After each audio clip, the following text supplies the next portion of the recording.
Hey there everybody, welcome back to the channel. So in today's video, we're going to be looking at the Cryx Necrofactorium Battlegroup box set. So I do apologize, when I actually first recorded the video, for some reason my microphone input wasn't set up. So we're doing a voiceover after the fact. So in case you missed the previous video where we looked at the Cryx Necrofactorium command starter set, I'm going to go ahead and put a link to that up in the cards.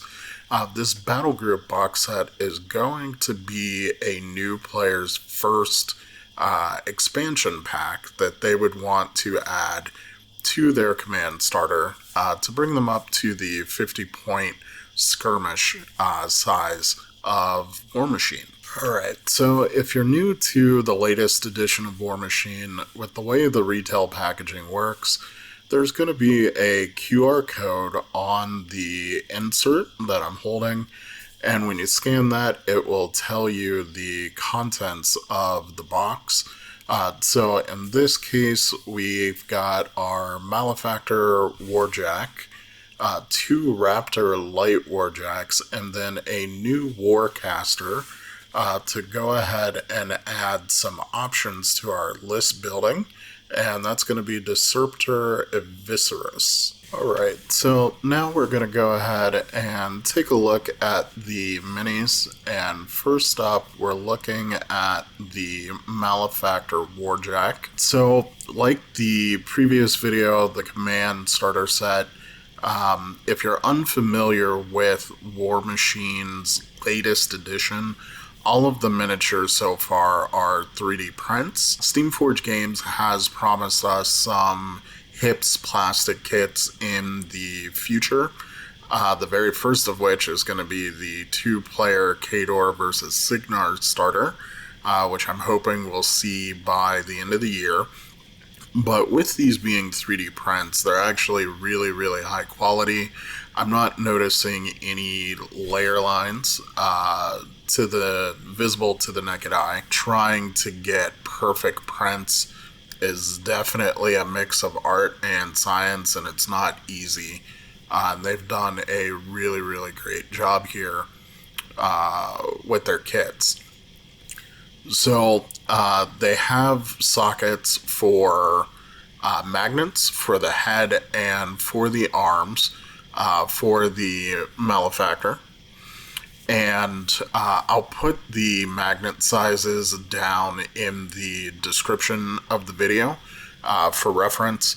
But the Malefactor in the head and the arms uses the exact same size. It's going to be the larger size of the 2 magnets that they use across their kits. That's actually a slight difference from the other heavy warjacks that I've seen. Khador and Cygnar use small magnets for the head and then large magnets for the arms. The other cool thing to note here is that the arm sockets are actually oval shaped. So once you get the magnets in, traditionally a problem with magnets is that, whatever you magnetize together will rotate. But with these sockets being ovals, the arm only goes into the socket in one specific orientation, and then it can't move. So here on screen, I'm filing down the feet. That's where the heavy supports are going to go, and you want to make sure that you have a nice flat surface when you go to glue that down to your base. So now here we're just looking at all of the different arm options. I'm not going to go into detail about the stats or what the different heads and arms do. I'm going to do a separate video coming up shortly where I go through list building my first 50 points of Cryx. But they have some really, really cool looking options here. The other nice thing with being able to magnetize these kits is that so far Cryx hasn't gotten this treatment, but I suspect that Steamforge is going to do this. So for Khador and Signar, you can buy extra chassis for relatively cheap, and if you have the extra chassis and then you have all of these different arm bits, you can, potentially get 4 warjacks for relatively cheap compared to, the old Warmachine pricing, where I think a warjack was somewhere in the ballpark of $40. So, you'd be able to buy those separate chassis and then get 4 and, kit them all out differently. Now, if you do want, extra copies of all of the arm bits and the head bits, you are going to have to right now kick out for, the full warjack kit, which I do think, falls somewhere in that $35, $40 range.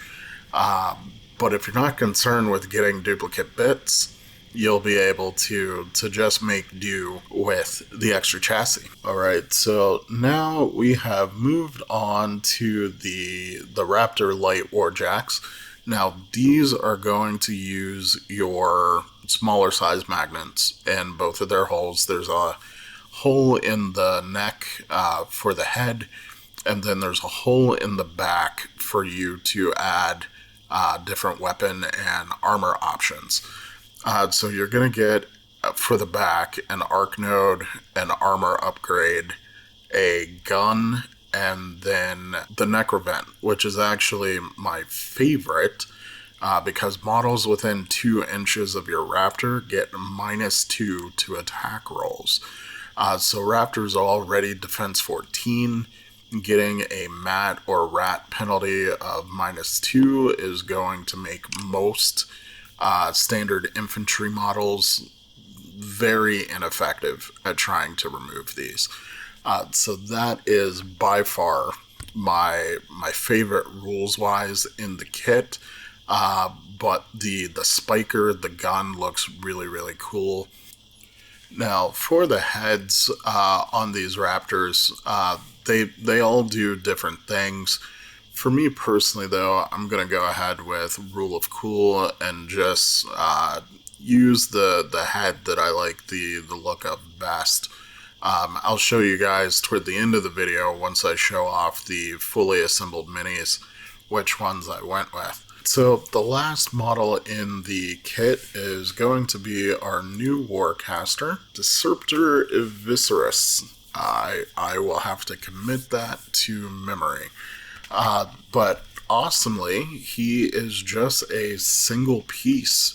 That's sort of the beauty with 3D printing. You can get these awesome, complicated, dynamic sculpts and have them be in minimal amount of pieces, so that it's easy on the consumer, us, to get them on the tabletop as quickly as possible. Now, he's got tons of mechanical bits. It honestly looks like most of his body has been replaced by machines.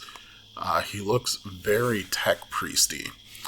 But now I'm going to go into how I do the magnetization for these. So I highly recommend you put your magnet in the body of the model first, and make sure you get your polarity the same on both models. And then I use a larger barrel magnet to help me get my polarities correct. And then once I have the magnet sunk in the body, I put another magnet on top of it, put some glue in the connecting the top piece of the back, press them together, and then slide it off, so that you can just get the magnet stuck in, and then you can use your finger from that point to go ahead and force the magnet all the way down. And here we go. So the first time I do it, I didn't quite have the magnet seated, so I had to move it back in position. But that second go around, we got it perfect. and then you can just squash that magnet into the hole again, and then I'll use a cotton bud to wipe away the excess glue, and then just set that aside and let that glue set.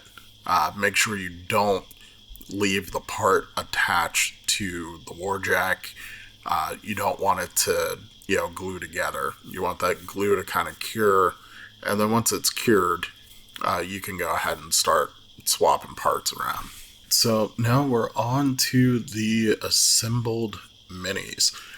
So we're going to start with the Malefactor Warjack. So getting the magnets in, like I just showed you guys, made it a super easy process. However, there are a lot of bits in this kit that require magnets. So it did probably take me about an hour to clean up the fine supports on the miniatures, as well as get everything magnetized and kind of let that glue set before I was ready to start filming this.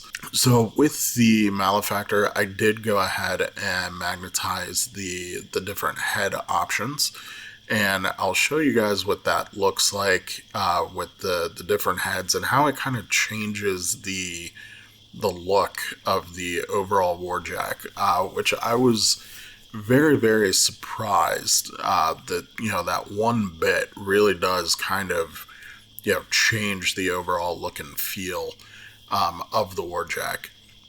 So with the magnets, they just pop into place super, super easy. This head is pretty cool. Not my favorite, though. I'm a huge fan of the two that have tusk that I'm about to show you right now. And I'm probably, honestly, with most of my warjacks, I just wanted to show off, the full magnetization capabilities of the kit.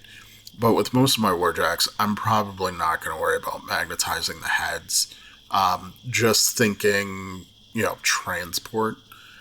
Since I carry everything in magnetized trays, it's kind of awkward to just have heads like rattling around in the box. And in the Warmachine app, your list will tell you what head and what abilities you have. So you'll have the rules right in front of you anyway. Now, with all of the arms, those also magnetize super easily. We already talked about how the oval sockets kind of help the arms orient in place. Now, my left arms were a super tight fit. So I am going to sand down the outer edge of the magnet receptacle, for lack of a better word. Just to make that a little bit of a looser fit and let the magnet do the work of holding the arm in place. With these being 3D printed resin, they use a very high quality, sturdy resin, but it's still not going to be as damage resistant as, say, HIPS plastic.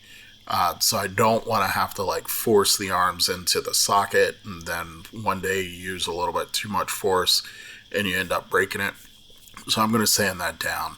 Now, my right arms, I did not have that problem. The right arms were fairly loose in the sockets, and it's letting the magnet do the work of holding the arm in place. So no issues on that side of the jack. Very simple, 30-second per arm fix, though, if your kit ends up having the same issue. But yeah, it's super cool having all of those options available. And then, like we were talking about earlier, if you have the extra chassis, which I'm really hoping Steamforge does that for the Cryx as well, it gives you lots of playability for very, very cheap. But yeah, there's a fully assembled configuration of the Malefactor, and now we're going to move on to the Raptors. Now, I chose this head. This was my favorite head out of the kit, and just glued it in. If I can get additional Raptor bodies, I will probably give them the Venom spray head. That looks really, really cool rules-wise, and it also looks cool just the bit. But for these, I just went ahead and glued in my head of choice. So that's another thing too. We don't know if we're going to get spare Raptor bodies. I haven't seen any spare light Warjack bodies for sale on the Steamforge site yet. But I do caution you, if you go my route and you glue your heads in place, just save those extra heads. You might be able to save some money down the line. So now we're going to take a look at these back options. The spiker looks really, really cool. I am definitely a fan of the profile that it gives the Raptor.